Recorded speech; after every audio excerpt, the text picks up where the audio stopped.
are very happy to be joined, I believe, by none other than InvictaFC2, Leslie Smith, who's taken on Amanda Nunes next Saturday night. Leslie, welcome to the Verbal Submission. Thank you. Thank you very much. Oh, it's an absolute honor to have you. Well, we just finished talking to your most recent opponent, probably someone that you'll be forever linked to in women's MMA history, Kaitlin Young, for just that epic war that you two had. That has to be one of my favorite female MMA fights of all time. That's awesome to hear. I'm glad to hear that. That's the goal. Every single fight, put on the best show possible, and that's a great thing to hear. Yeah, and Kaitlin mentioned that Shannon Knapp had like this big kind of motivational speech before the event started. Did that kind of pump you up and get you to go out there and fight even harder? I think I must have missed that speech. That's just the way that I fight. I missed the speech. I actually got there. All the other women got there and did like a photo shoot and did all kinds of stuff. I got there the night before the weigh-ins at 11 o'clock at nighttime. So I missed out on quite a bit of stuff that maybe the other women saw or heard. So I couldn't tell you. So no coincidence, your teammate of Nick Diaz, maybe he's rubbing off on you.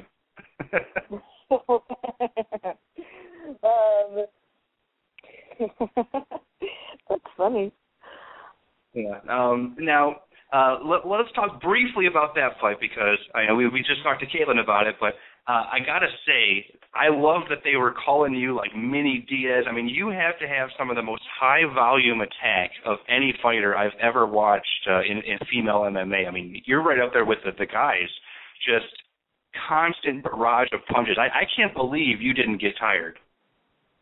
That's what I trained for. My boxing coach, he tells me each time that when I go out there, if I come back to the corner and I'm not tired, that I didn't do my job.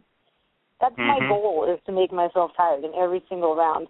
And the strength and conditioning, the sprints, all the work that I do leading up to that, that's to make sure that I recover in between those rounds. When I train sparring, I get 30 seconds of rest in between rounds, and I feel 100% when I walk back in.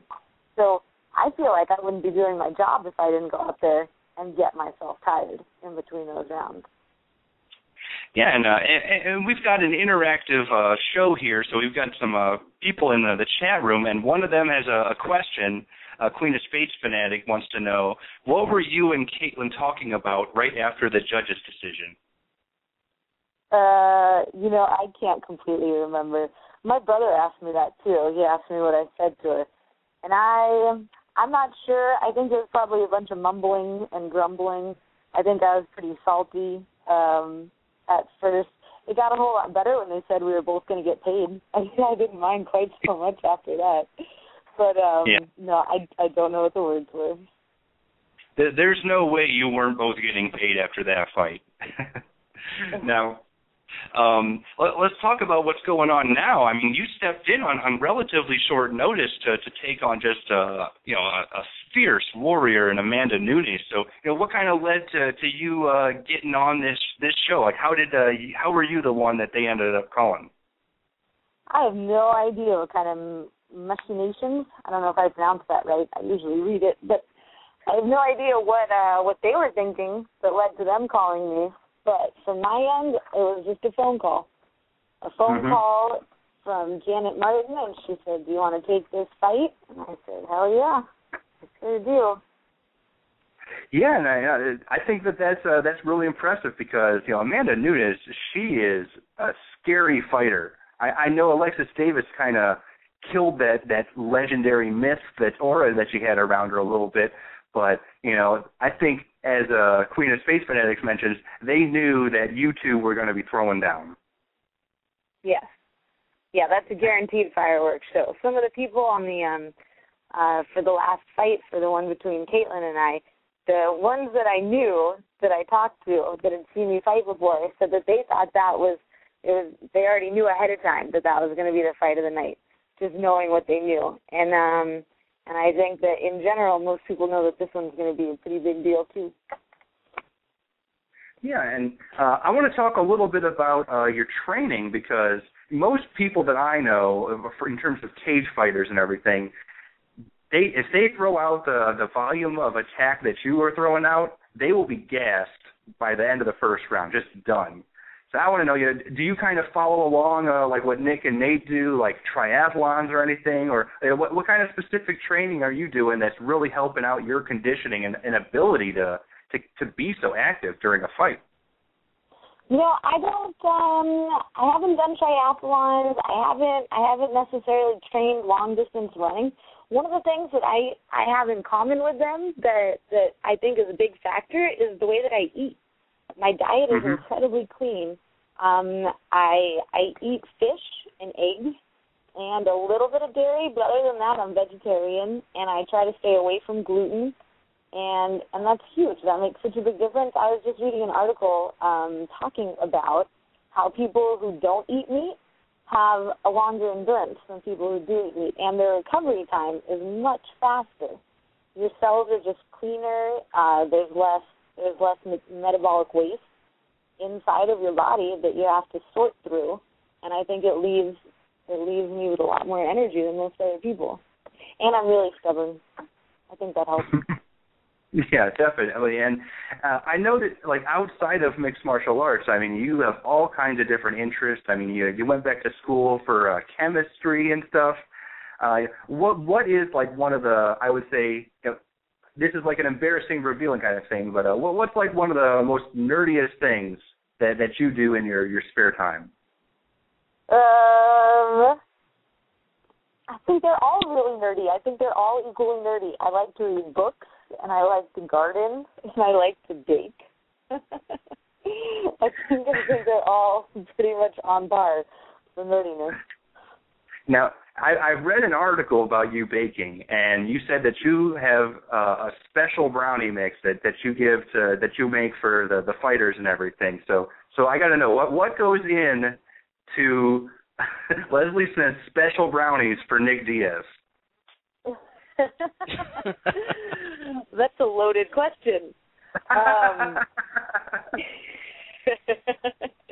I actually make brownies for one of the clubs that's around here, and for one of the the medical marijuana clubs. So they go to a lot of people. They go to a lot of sick people. They always go to people who have cards. I know a lot of people who have MS. I had a good friend who had cancer. He had a tumor that was on his thyroid, and he could not get through a day without his emotions just going crazy. So he was taking tons and tons of Valium and other drugs to try to calm himself down, and he was like, I just can't do it anymore. So I was like, try some of these brownies. Give it a shot. And he said that it gave him a chance to participate with the regular world again. So that was one of the first people that I made my brownies available for, and it's just sort of grown since then. That is awesome. That is so cool. That's just one of the most real and honest answers. So I really appreciate that. Now, let's change the subject a little bit back towards the fight. Amanda Nunes is just a monster. I mean, I'm sure you saw her debut in Strikeforce where she came in and just blitzed Julia Budd. What's your take on her? I think she has a lot of power. I think that she comes out, she's fast and powerful in the very beginning of the round.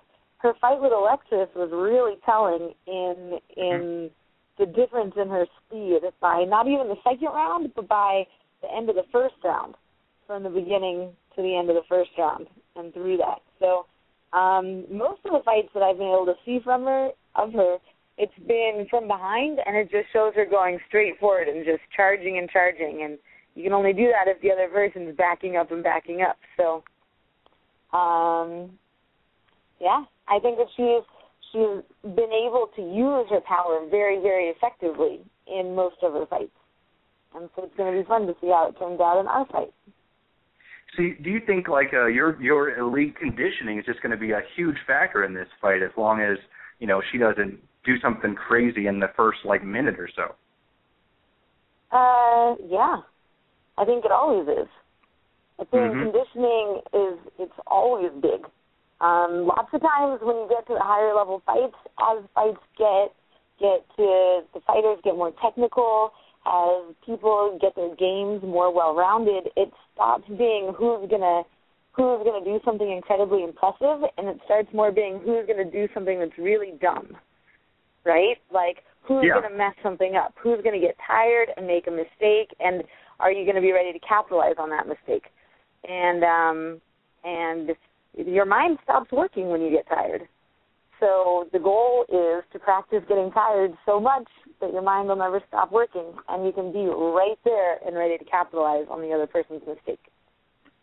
Yeah, and I want to talk about your striking a little bit.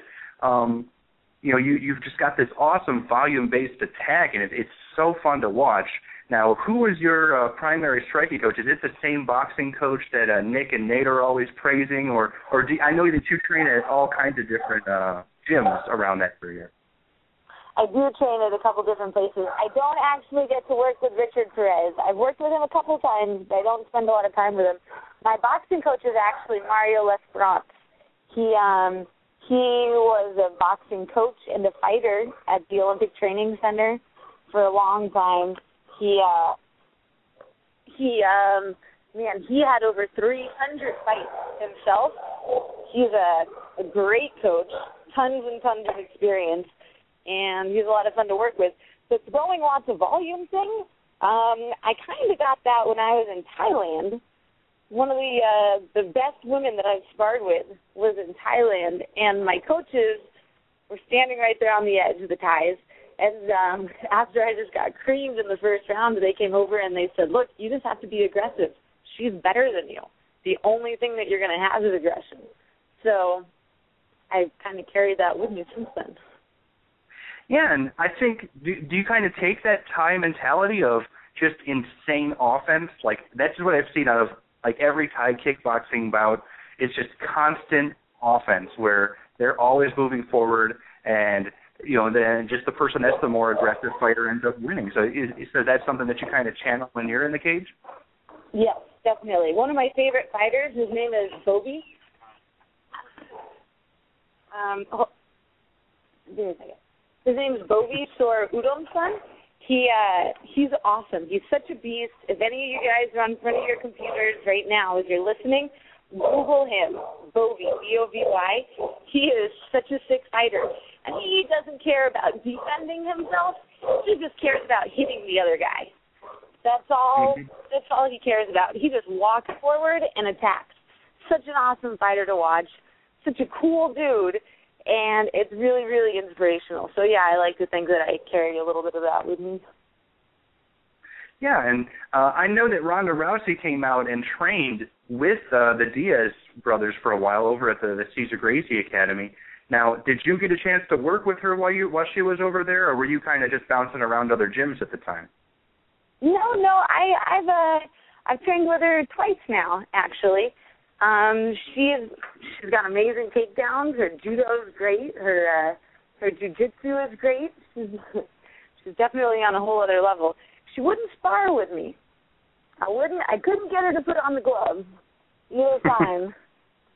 I don't think she wanted to get punched in the face. I don't think she wanted to get punched in the face.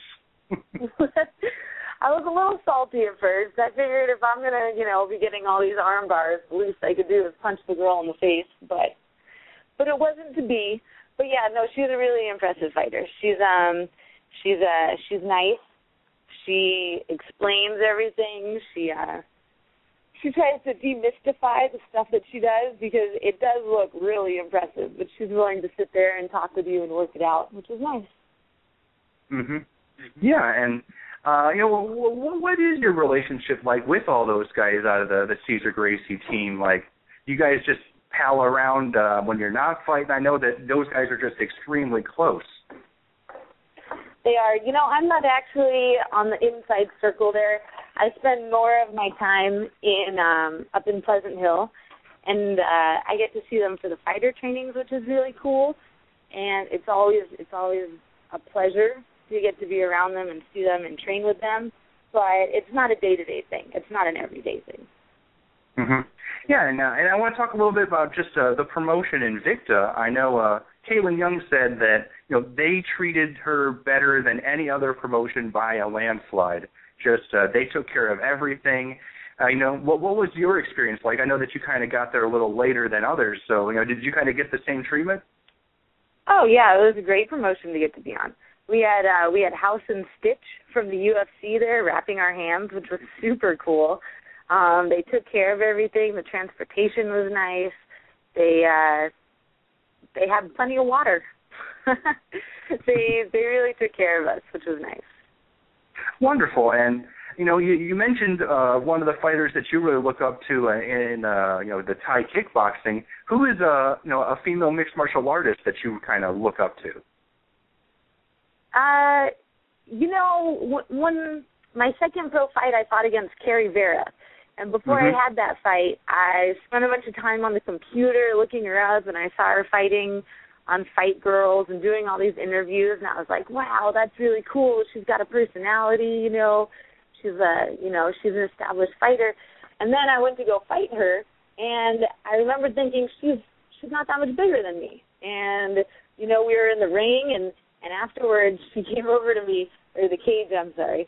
She came over and she was like, I've never been hit that hard before. And I was like, really? I hit someone harder than they've ever been hit before? And it kind of demystified the thing. So when I think about other fighters at this point, I try to think of them as people I can train with or fight against, instead of someone, who I really look up to. But that being said, I think that Cyborg is an awesome athlete, and I think that she's done so much for the sport, and I think that she would be an awesome person to get to train with. Oh, definitely. Now, after your just incredible Fight of the Year candidate against Kaitlin Young, you're stepping in there against somebody with still quite a bit of hype around him in Amanda Nunes. Now, Invicta said that they're going to be starting title fights in all their divisions in October, so probably their next event. Do you think, after such an awesome first fight, and if you can go out there and take care of business against Amanda Nunes, that you'll be right in the mix for that? I would love that. I would love to think that, but I'm not gonna